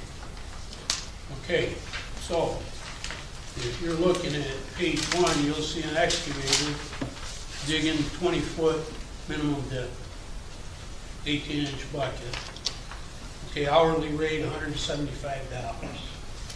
Okay, the next page, hourly rate $134. That was another bidder. And the last page is $130. Okay, That's true. There you go. see it? Right here, the $130. Right there. You didn't get it.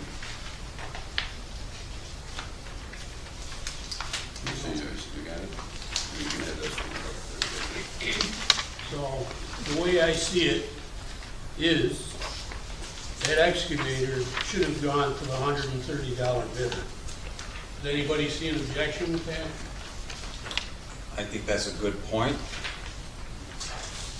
And Okay, the $175, you probably put that one to the road. The $134, you probably wonder about that one. The $130 bid it would seem to be in the best interest of the town to take that bid.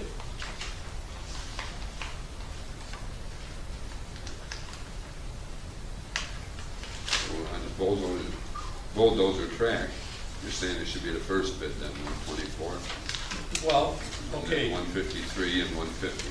Well, what I'm saying is, the heavy equipment bid lists a bulldozer, an excavator, a mini excavator. Some vendors just bid on certain pieces of equipment, and that's fine. Their bid should be accepted. If they are just in an excavating business and they're bidding just on the excavation part, they should be looked at for an excavation bid. Okay?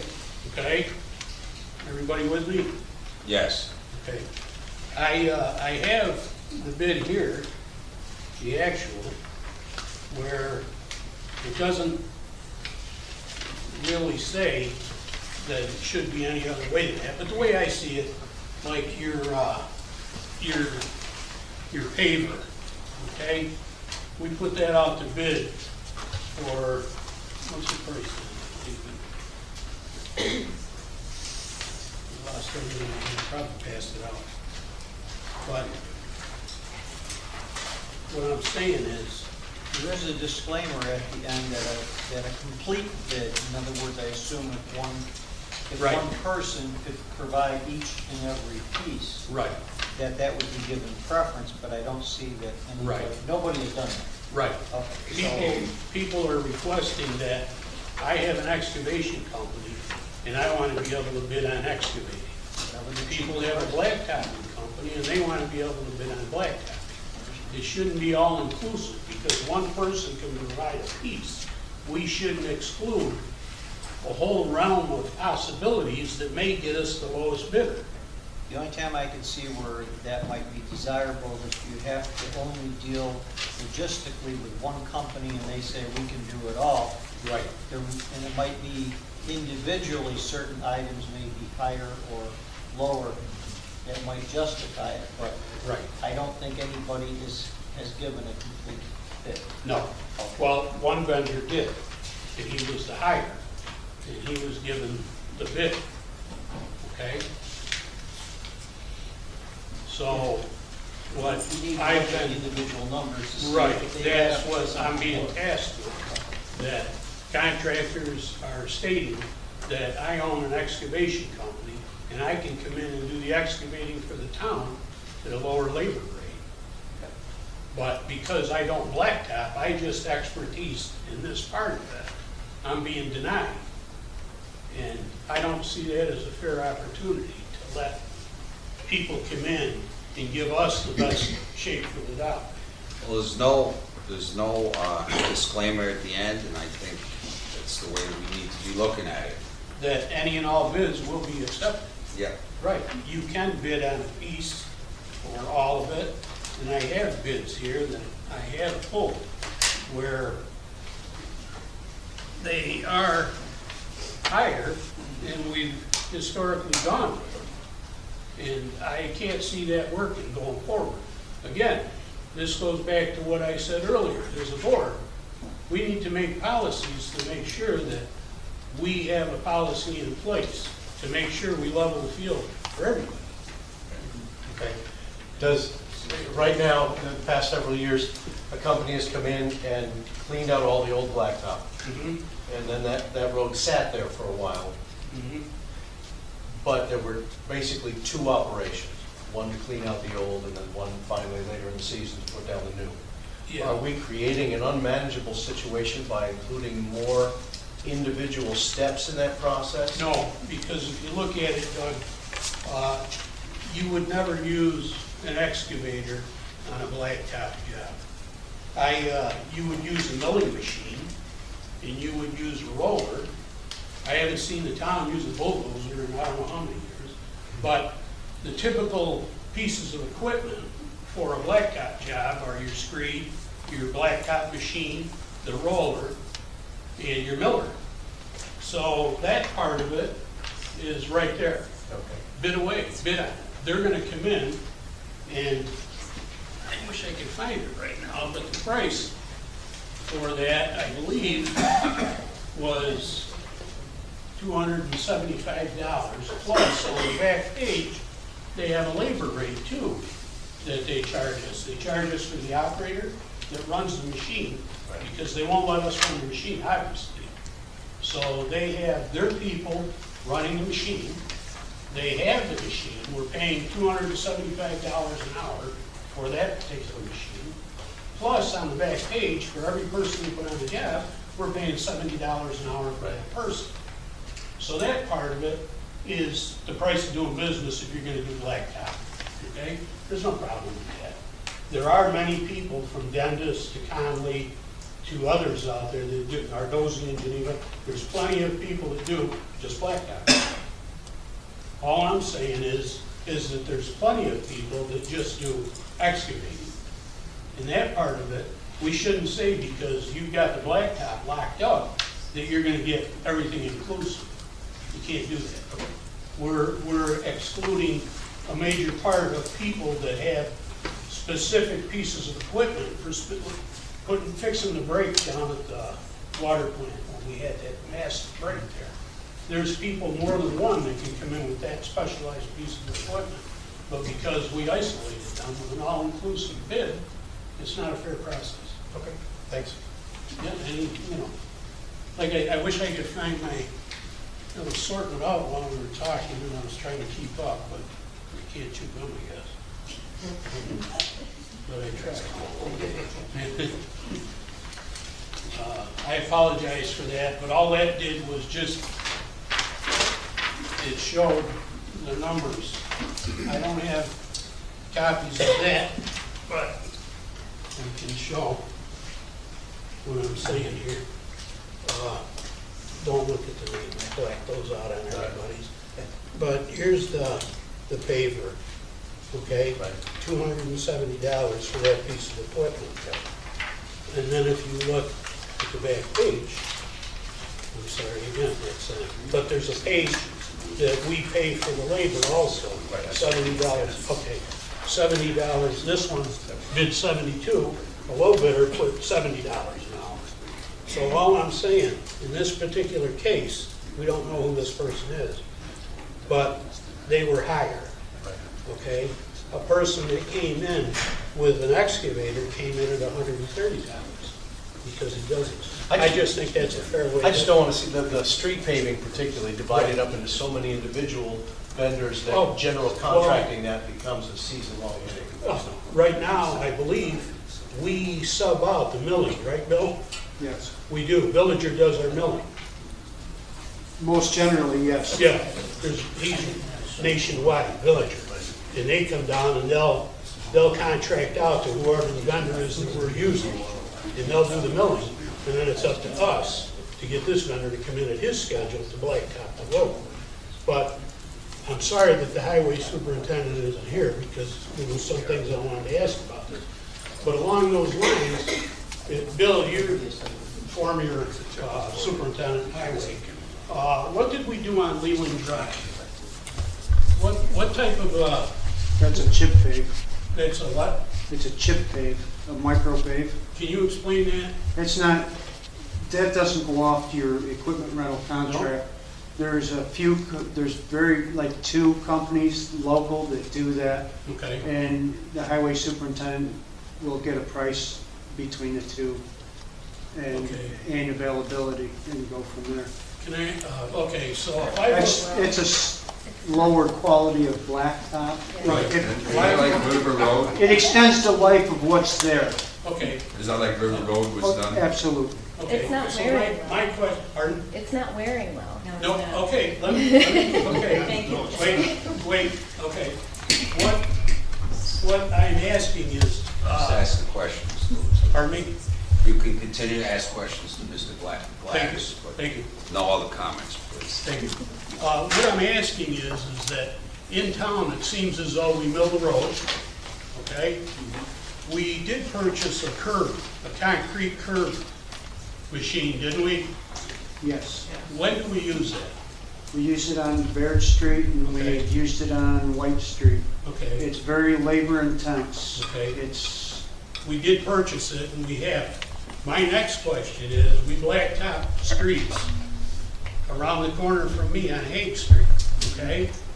We milled the street, and we put down a base coat, then we put down a top coat, And we put curbing down, granite curbing. not on Hague Street.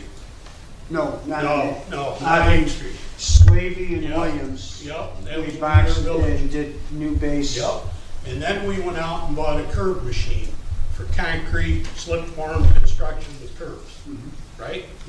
So now, we've got a curb machine that we invested money in as a town, right?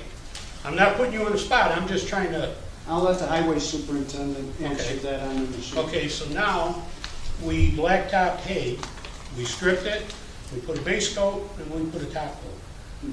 Why did we on Leland Drive use something that I consider substandard? I've been up there and The I'm money, looking, the money in the budget okay, that the board lots for road improvement, okay, is not adequate for the Okay. miles of road that you have. okay. So your highway superintendent did what he had with what he had. Okay, so would we been further ahead if we had left Leland Drive the way it was and revisited it next year? No. Rather than spend Some of that? the roads that you have currently now, Mhm. Leland Drive at that time was one of those roads, okay? Okay, It needed attention at the Mhm. time. Whether it was the right attention or wrong, it's not up to me to Yeah, no. answer that. no, that's right. But it needed attention. Some Right. of these roads, when you go down them in the winter and plow, you're Yeah. hogging in, and it Right. stops the plow, and it does damage, Right. and it also hurts the operator, Right, or it can hurt the operator. the only, okay, It's, so, we, right. my opinion, we need to get a little more advanced in our street program, Absolutely. repair and Another replace. question, another question, when we need to, as a board, have a policy, again, I'm only speaking on a construction part, but we need to have a policy that when we come into your neighborhood and mill your street and then pave it, and then top coat it, that we've taken care of the infrastructure underneath it. So that we're not having a water main that's trying to get water through it that's like this, when it should be like that. Now we do, oh boy, what are we gonna do? Now you dig up a new road. Right. So I think at that point, I think we should be involved somehow in the determination of what roads need to be done and how they're gonna do them. I think we ought to ask the engineers, what's the infrastructure like under Barrett Street? Or better yet, on Cuba Street. I understand that was dug up and the infrastructure wasn't repaired like that. There was quite a bit repaired on it. Yeah, Quite a bit. but they stopped short of where they should have gone. With what? The substructure underneath, the pipes, water, according to Pat, they stopped with the Pat. cupola. Okay. The water and the sewer. They did make improvements, I believe, up to Academy Square. Maybe that far, but beyond that, they stopped short. They did some fracturing and slip lining, I believe, to enlarge a couple of areas that were problematic. Yeah, what I know about that was the DOT project. Right. I mean, their focus at that point would have been. Right. Right. See, now Pat met with Right. DOT on that. Prior to Pat, I also met with DOT on that. And we Right. came up with some That again major was done when we were improvements. village, when we And were then village. when I left highway superintendent, Pat and Jeff Ward took over. Right. And they continued meeting with them prior to the project and throughout the project. Okay, so letting that one go, on these older side streets that we have in town, like Hague Street, that they did 2 years ago, I believe, I really feel as though we should sit down and say, what's the infrastructure like there? Before we go ahead and pave it, let's sit down and say, what's it like? Maybe we need to put a 500, 600 foot of plastic pipe in and bring that part of it up, rather than constantly be out there tearing up roads. The other part of it is, we have a curb machine that we bought. I don't know why we're not using it, because Hague Street, there are places, there's places where we blacktop and we haven't put curbs. And I know curbs are there for a reason. They keep water out of people's yards, they direct it towards a storm drain, and it helps with plowing. And I know we have areas in town that their yards are constantly being dug up by the plow. No fault of the plow operator, but a curve is a good guide. And I know we do have the machine, and I don't understand why we don't use it. Like I say, on Hague Street, there's places where you have a 2-inch curve and maybe a 4-inch curve. And there's The original curve, the footer stuff out. I think if we have that piece of equipment and we stopped using Ferrados a million years ago, like everybody else, we jumped ahead and we were gonna do it ourselves. Aren't you happy you came tonight, Bill? But now, all of a Mr. sudden, Ferrara, may I make one suggestion? We do have a special meeting. I'm sorry, We do have a special meeting I coming tend up. to get carried away. No, he's bringing up some very relative points. Don't dismiss yourself. No, But that's, I'm sorry to I think- take up and everybody's time. And I was just wondering about the Can I Lehman make one Drive, suggestion? because I do get, excuse me, I'd like to make a suggestion, though. please do. This Bill. discussion should be, a sewer committee and highway committee should sit down, okay? Yep. In committee and discuss this and hash this Yep. over, okay? That's Because, why we have been talking that as a board. and the we're highway gonna start- superintendent should be involved. Yes. If you'd like me to come, Yes. invite me, fine. If You not, have it's no expertise, problem. Bill. We recognize the fact you were highway superintendent of the village and you did a good job. Your current superintendent asks me questions if he needs be, and I'm more than willing to help out. I You do always like the have been. community. You always But have. we should have this discussion first in committee Yep. before we come to an Well, open meeting. we decided quite a while ago that rather than do stuff in committee, I mean, this is the best place to talk about it. I mean, is there anybody here from Leland? I know I don't believe I've gotten emails from this particular group, but I have gotten emails. And for me to just sit at a meeting and say that, oh yeah, I got your email, I'm taking care of it. To me, this is the best way. We're talking about it right here, and they know for a fact that we did discuss it, and now we know why they did it, and it's not the best way to go on when we drive. But But he did what he had money to do with Right. it and get by. right. Okay, Mr. Ferrara, we will discuss this. I'll put it on the agenda for our special meeting. Thank you so much. When the highway superintendent's here. No, I'm- He did have a pressing place to go now. I think this discussion needs to be continued. Yes, yes. Very much so. Is everybody on the board in agreement with this? Yes. Can I just make one quick comment? Please, Vic. I did receive a complaint from a constituent. I did talk to Jim Peterson on Friday afternoon. He confirmed what Bill said, and he kind of explained the procedure of what he did. But that road is finished, he's not gonna do any coil and stone on it. And I do remember from when we were in the budget process, there was either $22,000 to $25,000 to redo the municipal parking lot, and we took that money out. And I was on the highway committee when I first got elected, and I've been saying just kind of how you guys are dealing with the water and sewer. We need some serious money Yep. put toward that or whatever, because we're never gonna catch up. Yeah. And so, he said he has used that process. I don't have off the top of my head, I don't remember, but he's used it on 3 or 4 other, Yeah. roads, and we've confirmed here that I that's know not. he did it on King Road, and I believe Kingdom, but I just don't think that's a suitable sub-base for a city or a town road. If you look back when it was the village of Seneca Falls, with just the village lane miles of road that they had, and look at the budget numbers then, in paving and road repair, not exclude storm sewer, because they were responsible for that, but just for road repair alone, okay, and the amount of lane miles. Now you're a town, you took over the village lane miles of road, now the town lane miles, and you've got less money in the town budget now than you had before. And yet our taxes have gone up. Okay, well, I'm not, that's up to them to figure that out. We pay big taxes to get that kind of crap put down on that street. But like I say, if you look at the money that's Yeah. there, Yeah. okay, Well, I know when we were. you in can't do a town- lot with a little No, money. I know when we The were in cost is- town, the town was living large because they paid 0 taxes, and the highway department had an unlimited budget. It's still bygones, we need to pick up, work together, and go on, and allocate, Yep. get a plan, and go ahead. Absolutely.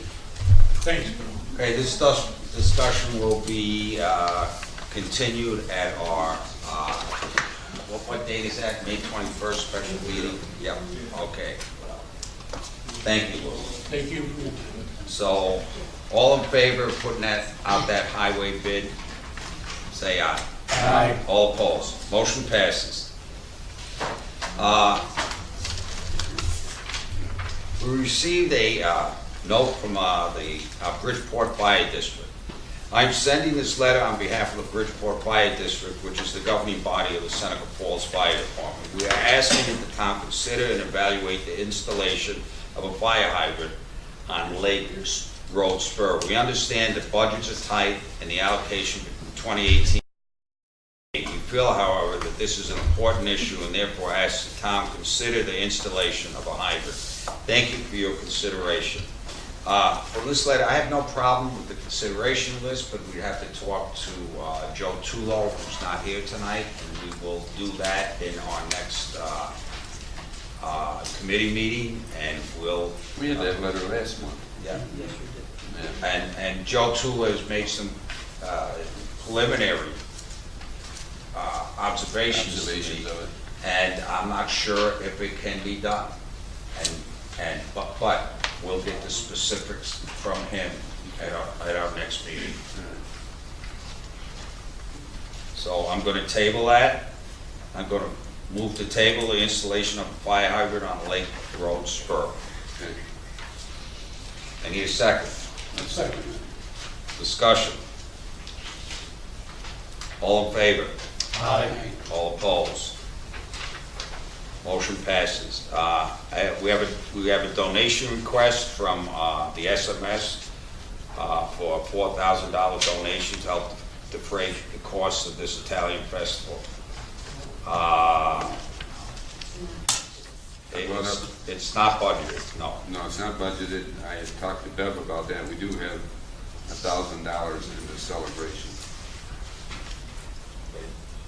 So, If you want to use $1,000 and give them that as a celebration, that's a possibility. you want to make that motion?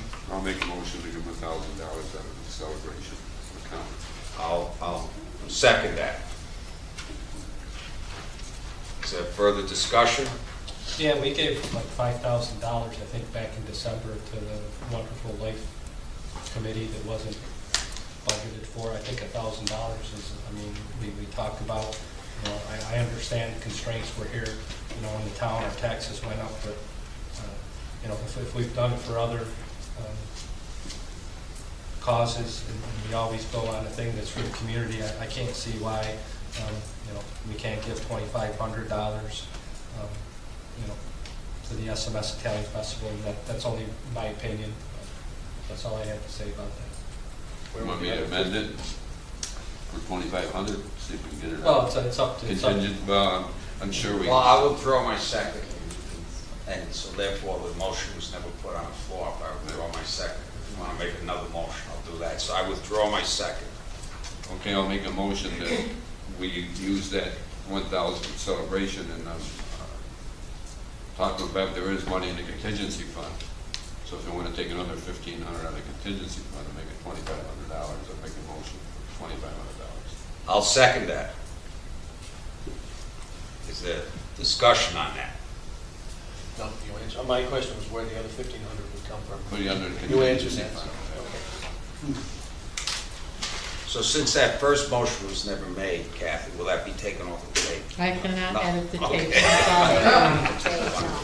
There'll be 18 minutes just missing. The powers of parliamentary procedure, though, okay? So the motion was made and seconded for $2,500 for donation to the SMS. All in favor? Aye. All opposed? Motion passes. Motion is on the floor for post-retirement medical dental insurance benefits to be increased for a staff member. I make that motion. I need a second. It's on the agenda, so I'm just making a motion. I have a second. I don't get a second, it's gonna die on the floor. Who is, who it is? It's Steve. Oh. One second. Second. Discussion.